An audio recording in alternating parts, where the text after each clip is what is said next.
Welcome to The Explainer. Today, we're tearing down Disney's latest earnings call for fiscal year 2025.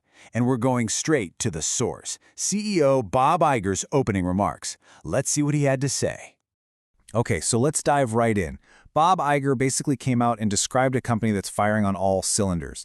We're going to break down the key numbers and the big strategies he talked about, starting with the financial stuff. You know, the numbers that really made Wall Street sit up and listen. First up, this number, 19%. That's a huge jump in adjusted earnings per share for the fiscal year.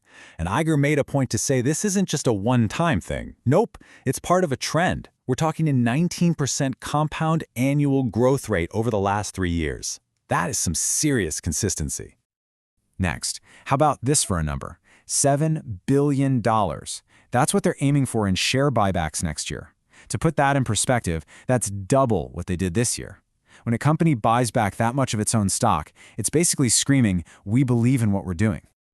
And they're not done. On top of all that, they're hiking the cash dividend by 50%. That bumps it up to $1.50 a share. So yeah, you're seeing some really strong signals to investors here. Okay, so those are the big flashy numbers. But the question is, where's all this success coming from? Well, Iger was super clear about this. It all comes back to one thing, storytelling. He calls it the engine, the thing that powers the entire Disney machine.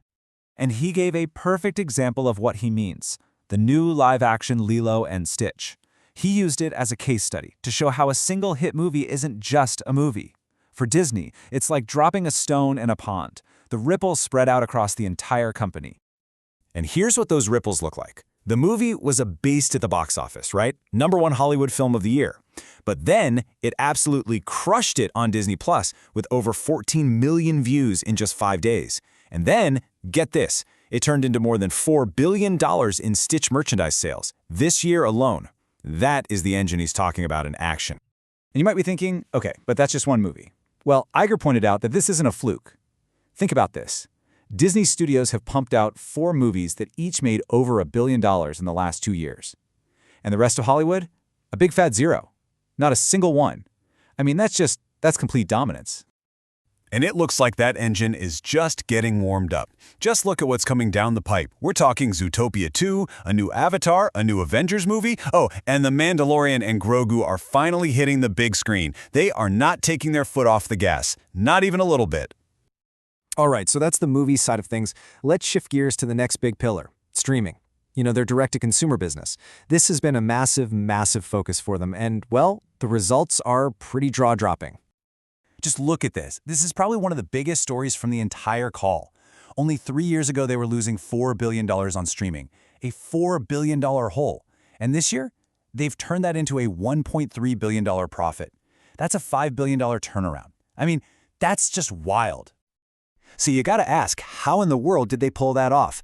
Well, the CEO laid out a really clear 3-part plan. First, make things simpler for users, put everything into one app here in the States. Second, use Hulu as their brand for more general stuff all around the world. And third, go global by investing in local shows and content in key markets.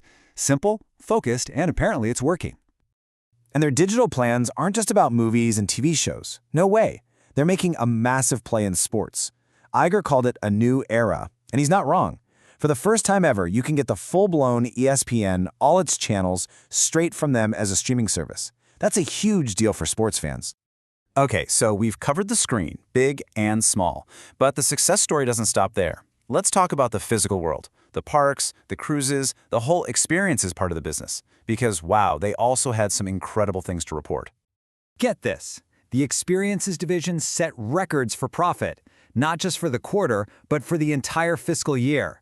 We're talking 13% growth in the last quarter and 8% growth for the whole year. In this economy, that is just fantastic. And they are absolutely pouring money back into this to keep that growth going. A new cruise ship, the Disney Destiny, is literally setting sail next week. Then another one, the Disney Adventure, launches in Asia in March. A whole new world of Frozen is opening in Paris next spring. And they're even planning a brand new theme park in Abu Dhabi. They are expanding everywhere. So you see all this success, movies, streaming, parks. What's the big takeaway? What does it all mean? Well, the final point Iger really drove home was that this is all about building for the future. They're using the success they're having right now to set themselves up for years to come. And this is really the core of the whole strategy. It's not just about popping champagne over a good year. It's about taking all that money from the movies, from Disney Plus, from the theme parks, and plowing it right back into the business. The whole idea is to make sure that Disney stays on top of the entertainment world, not just next year, but for a long, long time. So when you put it all together, what you have is a company that's just clicking. The creativity is there, the financial results are there, everything is working. Which leaves us with one last big question. When you look at all these massive investments they're making everywhere, are we watching Disney set the stage for its most dominant decade ever? I guess we'll just have to wait and see.